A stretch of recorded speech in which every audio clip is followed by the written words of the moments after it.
Hello, I'm Sensei Alex Kikuya. The title of today's Dharma talk is Don't Worry About Enlightenment. Before we get into that, please subscribe and hit the notification bell. That way you'll be notified when I post talks in the future. If you wouldn't mind hitting the like button, that'd be great too. One of the things I've learned as I've continued to grow and cultivate my garden is that there's a lot that happens underneath the soil.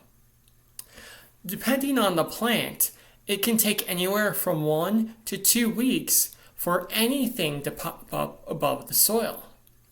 In the meantime, you have to go out every day and you have to water the apparently empty garden bed. The reason for this is it takes time for seeds to germinate.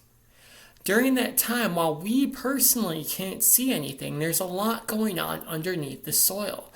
The outside coating of the seed is softening, moisture is going inside, activating the growth processes, roots are being sent down, and finally, sprouts are being sent up. If we stop the process because nothing seems to be happening, if we're constantly checking our progress every day, what will happen is we'll quickly become discouraged because we're watering the garden bed, we're watering our crops, and we don't have anything to show for it. And even when we do have something to show for it, even when those first green leaves poke their head above the soil, the first thing you notice is, they're kind of small. They're kind of dinky looking. There's really not much to show for our effort. Sure, we have plants, but definitely nothing to write home about. Again, if we stop what we're doing because it appears like nothing is happening, if we're constantly checking the results of our actions, then we become discouraged. We ignore our vegetable garden and we have nothing to show for our efforts.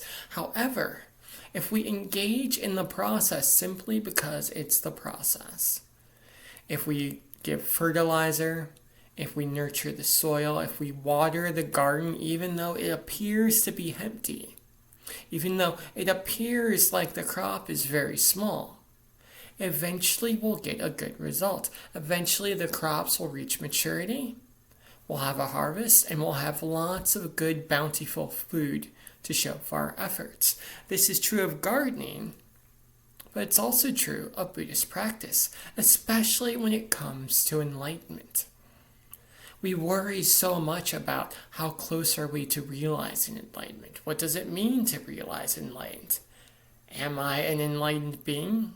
As we're constantly checking our progress each time we sit on the cushion, each time we read a sutra, each time we chant in front of our altars, we become discouraged because it appears like we're working hard, like we're practicing every day, and nothing's happening.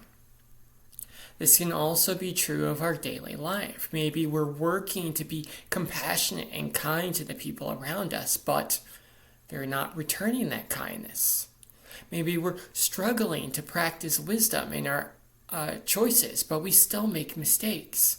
If we're continuously checking our progress, we are continuously discouraged, and we'll stop doing the things that eventually lead to a good result.